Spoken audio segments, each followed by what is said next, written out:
오늘은 40일간의 기도의 여정 20일째입니다. 오늘로써 이제 40일간의 기도의 여정 이 반이 되었는데요. 그동안 40일간의 기도의 여정에 또 함께 해주시고 힘써 주신 것에 대해 감사드립니다. 우리 서로 격려했으면 좋겠습니다. 우리 이게 좌우로 보시면서 그동안 수고 많으셨습니다. 끝까지 힘을 냅시다. 인사하겠습니다. 그동안 수고 많으셨습니다. 끝까지 힘을 냅시다. 남은 40일간의 기도의 여정 가운데도 우리 성도님들 힘써 주셔서 40일간의 기도의 여정을 잘 마칠 수 있기를 바랍니다.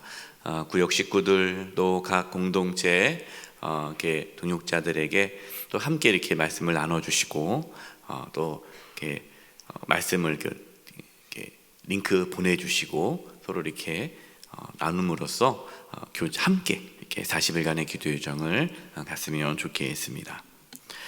오늘 말씀은 우리가 이 40일간의 기도의 여정 가운데뿐만 아니라 우리가 이제 앞으로 주님 앞에 서는 그날까지 우리가 힘써야 할 것, 특별히 우리의 시선, 우리의 영적인 시선, 우리의 시선을 어디다가 고정하면서 살아가야 하는지 이 부분에 대해서 말씀해 주십니다. 오늘 말씀을 그냥 읽으면 이해하기가 어렵습니다. 다 아는 단어가 나오지만 등불 나오고 왜 갑자기 등불이 뭔가 이게 해서 어렵죠. 왜 그러냐면 이 비유로 예수님께서 말씀하셨기 때문에 비유는 그 비유의 뜻을 풀어주어야만 잘 이해가 됩니다. 비유를 모르면 그걸 풀어주지 않으면 그 비유로는 이해가 잘 안 되죠. 그래서 오늘 말씀의 이 등불의 비유를 이제 말씀을 드리도록 하겠습니다. 33절입니다. 누구든지 등불을 켜서 속에나 말 아래에 두지 아니하고 등경 위에 두나니 이는 들어가는 자로 그 빛을 보게 하려 함이라. 예수님 이제 등불을 비유로 말씀을 잘 하시죠. 당시에 이제 예수님은 사람들이 접할 수 있는 그런 물건이나 어떤 상황들을 가지고 비유로 잘 말씀을 하셨는데요. 예수님 당시 당연히 밤에는 등불을 밝혀야 볼 수가 있었죠. 등불이 없으면 밤에는 아무것도 보이지 않습니다. 그래서 사람들은 등불을 등경 위에 두어서 온 방이 잘 이렇게 밝게 보이도록 그렇게 하죠. 예수님께서는 왜 이 등불을 말씀하실까요? 등불이 없으면 어둡게 되고 어두우면 아무것도 볼 수 없듯이 우리의 내면에 등불이 없으면 우리의 내면도 어두워져서 우리의 내면을 잘 볼 수가 없다라는 것입니다. 그럼 이 등불의 의미는 무엇일까요? 등불은 누구를 뜻할까요? 예수님이죠. 예수님. 여러분, 예수님이 세상에 빛으로 오셨잖아요. 근데 사람들은 그 빛을 거부하지 않았습니까? 받아들이지 않은 거예요. 그러니까 등불은 예수님이에요. 또한 등불은 하나님의 말씀입니다. 하나님의 말씀이 육신이 되어 이 땅 가운데 오신 분이 예수님이시기 때문에 하나님의 말씀이 등불이죠. 그래서 주의 말씀 내 발의 등이요 내 길의 빛이니이다. 하나님 말씀이 등불이죠. 빛이죠. 등불은 하나님의 계시입니다. 계시. 하나님의 계시가 예수님이고 하나님 말씀이니까. 그러니까 등불을 잘 보이는 곳에 두어야만 그 등불의 빛을 보고 꼭 그 빛으로 인해서 주변을 잘 보게 된다는 거죠. 이것처럼 우리는 이 세상에서 살아가면서 등불이신 예수님을 잘 보이는 곳에 잘 둬야 된다는 겁니다. 우리는 그 등불을 보듯이 예수님을 바라봐야 우리의 내면이, 우리의 마음이 잘 보인다는 거죠. 우리는 지금 이 사순절의 기간을 보내고 있습니다.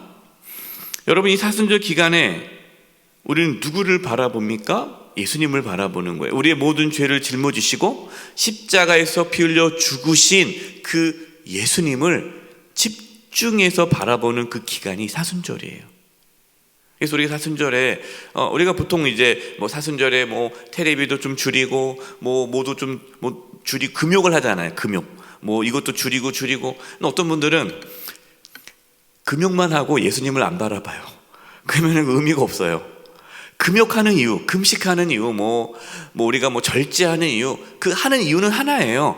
예수님께 집중하기 위해서입니다. 왜냐면 우리가 뭐 계속 뭐 이렇게 다른 데 신경 쓰면 예수님을 못 바라보니까, 여러분, 우리의 시선은 한쪽만 바라봅니다. 우리가 여기도 바라보고 여기도 바라보고 우리가 동시에 여러 시선을 바라볼 수가 없는 거예요. 우리가 바라보는 것은 한정적이죠. 그래서 우리가 예수님께 집중하기 위해서 다른 것을 좀 내려놓는 그 기간이 이 사순절인 거예요.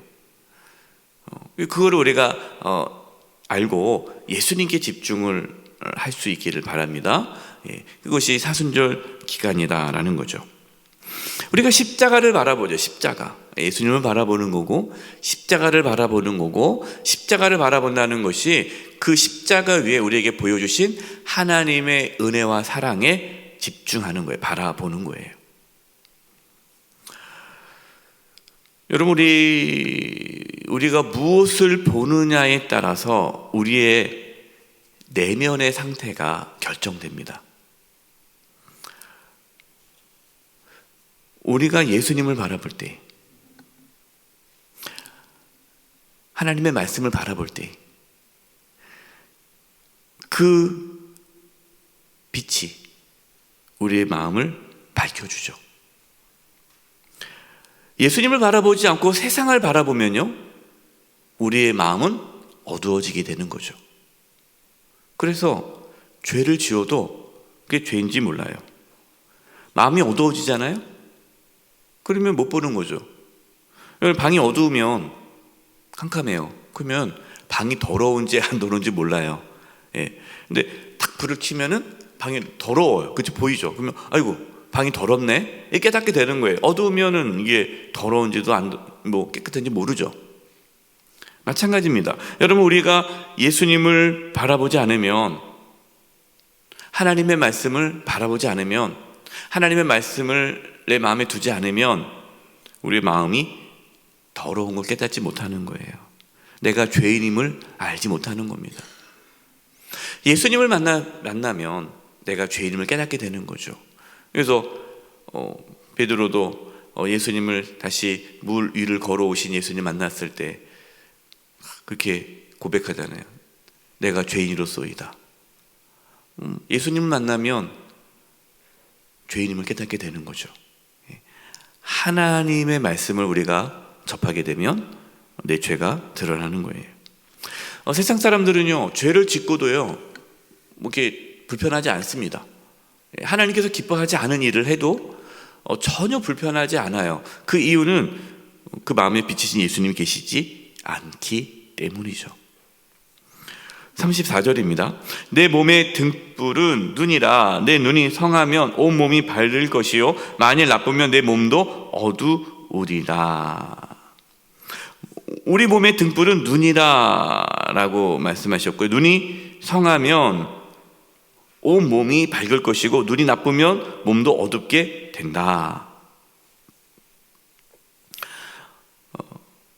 우리가 이제 우리의 영적인 눈이 어두우면 예수님을 못 보게 되죠. 근데 우리가 예수님을 받아들이게 되면, 믿게 되면 우리의 영적인 눈이 이제 밝아지게 됩니다.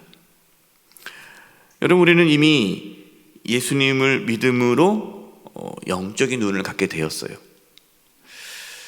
하지만 우리가 영적인 눈이 밝아졌음에도 불구하고 우리의 시선을 예수님께 두지 않고 하나님 말씀에 두지 않고 세상에 두면 우리의 눈은 점점 어두워진다라는 것이죠.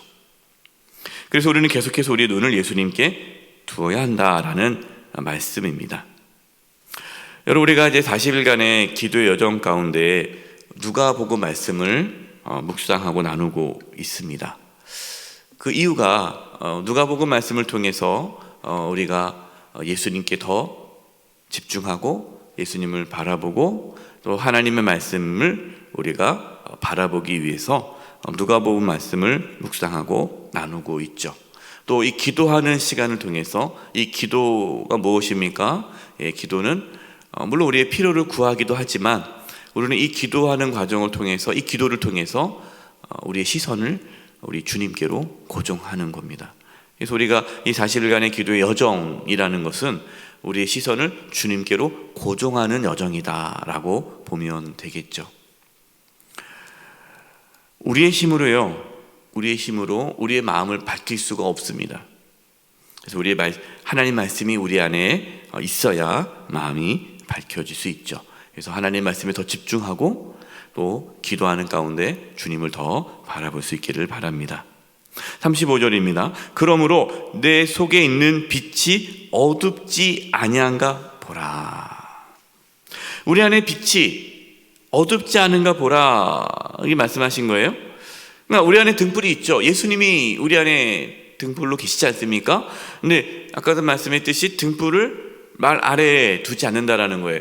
그러면 그러니까 등불이 있지만 이렇게 밑에 이렇게 숨겨두면은 그 빛이 발할 수 없듯이 예수님이 우리 안에 계시지만 예수님을 우리의 마음의 중심에 우리가 예수님을 바라보며 이렇게 따라가지 않으면 예수님을 우리가 믿어도 여전히 우리 안은 어두울 수 있다라는 것이죠. 그래서 지금 우리의 마음이 어두운지 우리 마음에 빛이 밝혀져 있는지를 점검하라라는 것입니다. 36절입니다. 내 온몸이 밝아 조금 더 어두운 데가 없으면 등불의 빛이 너를 비출 때와 같이 온전히 밝으리라 하시니라. 아멘. 빛이신 예수님 우리 안에 계십니다. 예수님을 다시금 바라보시고 예수님을 우리가 마음의 중심에 모시고 우리가 우리의 시선을 예수님께 집중하고 고정할 때에 우리는 이 사순절 기간에 우리의 내면을 더 보게 될 것이고 우리가 참 죄인이구나, 내가 죽을 수밖에 없는 죄인이구나, 이걸 깨닫게 되고 이제 회개하게 되고 그 예수 그리스도의 십자가 은혜를 더 경험함으로 우리의 영혼이 밝아져서 우리가 이 세상에서 빛의 자녀로 살아가게 되는 것입니다. 여러분 기억하십시오. 우리에게 빛이 없어요. 우리는 빛을 발할 수 없습니다. 예수님께서 우리 가운데 충만하게 임하셔야만 빛이 나가는 거예요. 그래서 예수님을 바라보고 하나님의 말씀을 마음에 둠으로써 빛의 자녀로 살아가는 저와 여러분 되시기를 간절히 축원드립니다. 이 시간 합심해서 기도할 텐데요. 우리는 이 세상에서 살아갑니다. 우리는 끊임없이 세상의 욕망과 탐욕에 사로잡히며 살아갈 수밖에 없습니다. 우리의 시선이 세상 사람들처럼 세상에 있으면 우리는 예수님을 믿지만 우리 안에 빛은 있어도 그 빛이 어둠을 밝히지 못하게 되죠. 이 시간 주님, 우리가 이 세상에 살아가지만 예수님을 바라보기를 원합니다. 주님을 바라봅니다. 하나님의 말씀을 바라보기를 원합니다.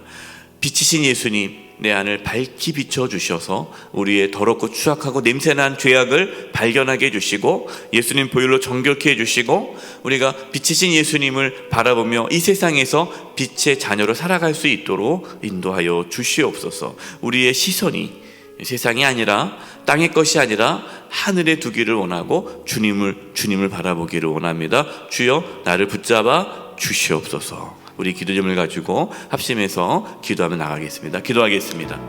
하나님 아버지, 잘 기도합니다. 아버지 하나님 도와주시옵소서. 아버지 하나님이 아버지의 등불을 아버지 하나님 말 아래에 두지 아니하고 등경 위에 둔다고 말씀했는데 하나님 빛이신 예수님을, 등불이신 예수님을 우리의 마음의 중심에 다시금 모시기를 원합니다. 아버지 주님을 바라보기를 원합니다. 세상의 욕망과 탐욕 바라보지 않게 해주시옵시고 아버지 오직 예수님을 바라보게 하여 주시옵소서. 하나님의 말씀을 바라보기를 원합니다. 하나님의 말씀을 내 마음에 두기를 원합니다. 그래서 아버지 그 하나님 말씀이 빛이 되어 우리의 마음을 밝히 비춰줘서 우리의 연약함과 추악함과 죄악을 보기를 원합니다. 아버지 하나님의 역사하여 주시옵소서. 역사하여 주시옵소서. 우리가 이 세상 살아갈 때에 주님을 바라보기를 원합니다. 빛이신 예수님을 바라보기를 원합니다. 그래서 아버지 하나님 우리 가운데에 하나님 빛이 비춰져서 깨끗하게 회개하며 나가게 도와주시옵시고 또한 빛의 자녀로 이 세상에서 거룩한 삶을 살아가도록 도와주시옵소서. 구별된 삶을 살게 도와주시고 이 세상에서 주님을 바라봄으로써 빛의 자녀로서의 삶을 온전히 살아갈 수 있도록 역사하여 주시옵소서.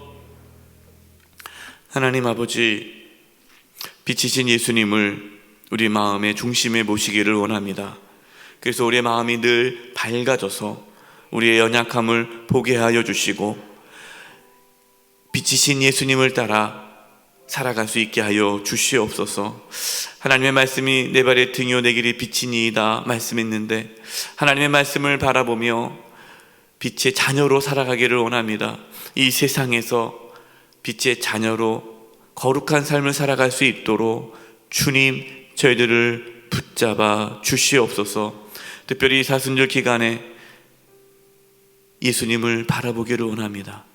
주여 우리의 눈이 밝아지게 하여 주시옵소서. 예수님의 이름으로 기도드립니다. 아멘.